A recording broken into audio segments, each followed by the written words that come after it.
रादाबखौ फरायदों आं रिचुमै बर'आ।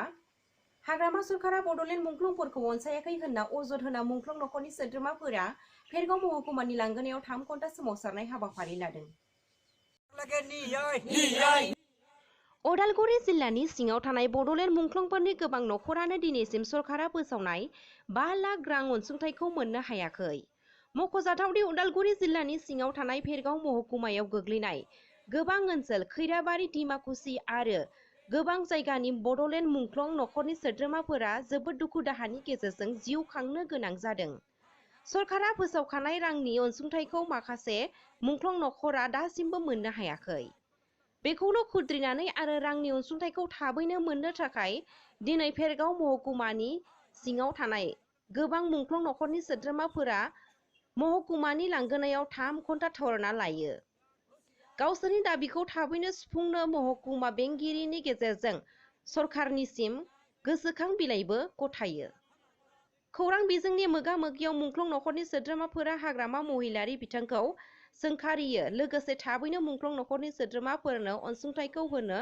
गोख्रों धरना आरो गोसोखां बिलाइजों मिथिहोयो। 85 निफ्राय बर'फोरा बड'लेण्ड नांगौ होननानै सोमावसारदोंमोन नङा होमबा? सोमावसारनायनि गेजेराव माखासे बर'फोरा जिउ गारबाय, माखासे बर'फोरा दानथार जादों, सुथार जादों। बिनिखाय दा जोङो मुंख्लं नखरनो हाग्रामा महिलारिया जेबो थुलुंगा होफैयाखै। बिनिखाय जों गासै बर' रायजोफोरा बर' थैनाय नखरफोरा फैनानै दिनै धरनाखौ लाफैदों।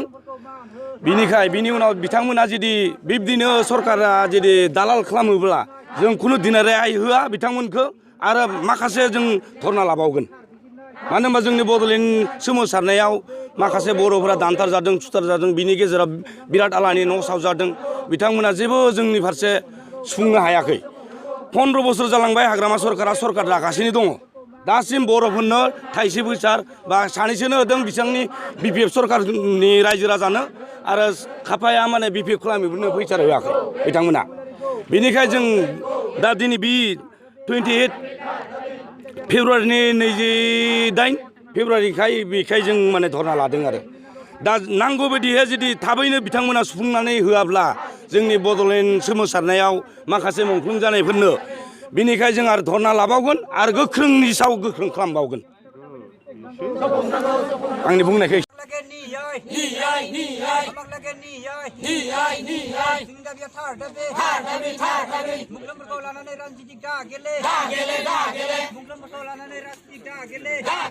गिबियावनो आङो जोंनि खौरां रादाबखौ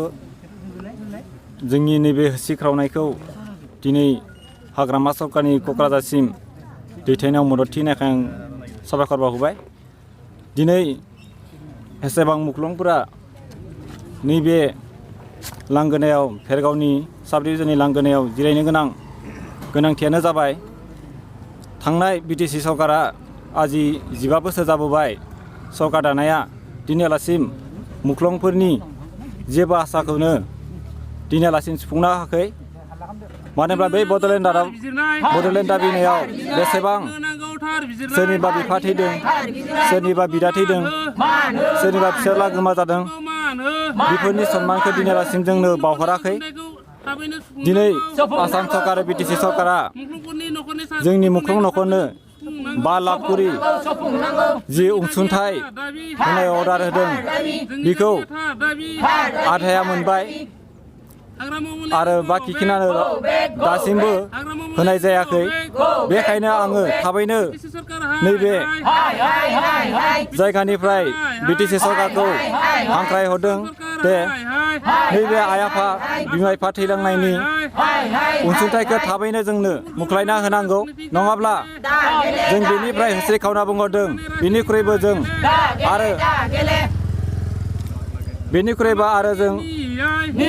गोरासिन गोरा जोङो होस्रिखावनाय लागोन। लोगोसेनो जोंनि नैबे मुंख्लं नखरफोरखौ जायखिजाया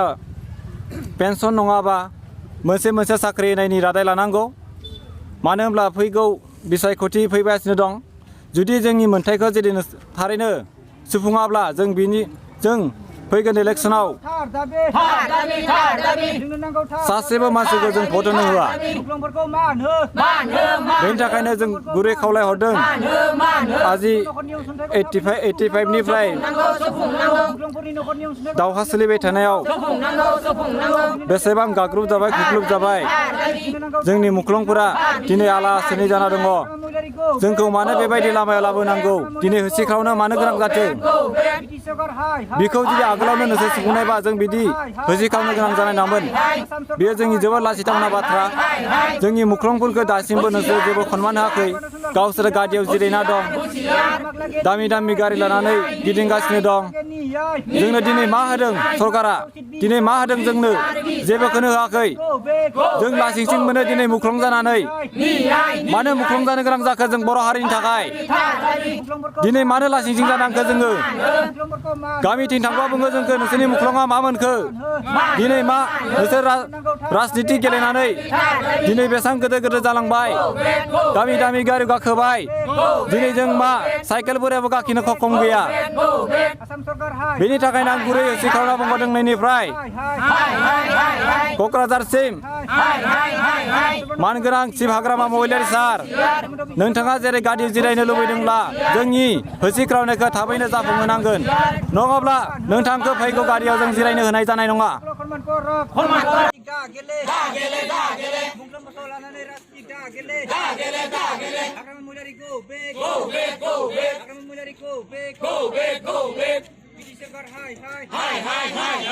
बयनोबो मोनबा जों तितियासो जोंनिया माबा जिउआ शान्ति जागौमोन जों इमान लाख टकानि जिबनखौ जों दान होदों सरकार जाथो माबा जाथो ना दा सरकार जालांबाय दा जेबो मोनाखै जोंखौ मानो होआखै खायफा मुंख्लङा जे मोनलांबाय बेराय थालांखो जोंखौ मानो बासिना गालांदो जोंसो माथिया जोंसो दानजादो गथ'आ गथाया दा बिबाय हारि जाना दोङो सिगां जिखिना दङमोन सम्पति बिबो गैला जों दा एकखौनो जों लानो हायाखै बा नाव बां बिटिसि सरकारा माखासेनो होबाय नोंथांमोन होआसै होमबा होआखै जों होआखै मोनाखै मानि थाखाय थालांखो बासि मानो फिसा खालामदो जोंखौ सोर बासि खालाम सोरबा होखो नेमान जाहा थैलांबाय बिदा आफां ओइ मोननायफोरनो सोर होदोंमोन ओइ हाग्रामाया होदो हाग्रामाया ओमफ्राय नोंथांमोनखौ नायासै हाग्रामाया नायाखै जोंखौ होआखै मानि थाखाय नायासै होआखै प्राइमारि हाबा मावै जाहा बिबिनांखासे थैबाय आबा प्राइमारि हाबा मावै जोंनिया बिबिनांखासे थैबाय दा मानो साकुरि बाकुरिबो होआ मोनसेबो हे जोंना शिक्षा बिद्या जाना दोङो IABA पास खालामना दोङो आंनि भतिजा लरा दोङो आंनि फिसाजो दोङो बेफोरखौ साकुरिसो होगोन सारै जोंनि दा फैसाखौनो होआ मोननो गोनांखौनो होआ फैसाबा दा जोंखौ दुखु मोनगोन ना मा बुंबा दुखु मोनगोन बुंनाखाय हामा मोनगोन दा आरो गथ'फोराबो देसन बुंनो रोङा नों मानो बुंदो एरै मोनसे सानो आरो बुंलिया दे आरो बेनि दायनिगिरिखौ सोरखौ हमगोन दा हाग्रामाया होथैसै जोंखौ हाग्रामाखौ हमगोन दायनिगिरिया सोर हाग्रामाया होननांगोन हाग्रामाया जों सारखौबो सोंनो फैदोंमोन आरो हनेस्वरखौबो सोंनो फैदोंमोन सोरबा फैदोंमोन माबा खेबसेयावनो जाया खनसेयावनो जाया उनावसो जागोन बिसोर माबा खालामना होदो किस्ति खालामैसो होगोन बुंना हरबाय जोंखौ दा आरो बुंनो उपाय गैला जों थांखाबाय उनाव बेसेबां बोसोर जाखो दासिम बिथांमोना बेबायदि नोंथांमोनखौ होगोन होननाया होगोन ओइ देग्लाय फुजाव दुर्गा फुजाव सिगांनिफ्राय खालामाखैमोन फरेस्ट इनफटेक फै नोंथांमोना जोंनि गलायाव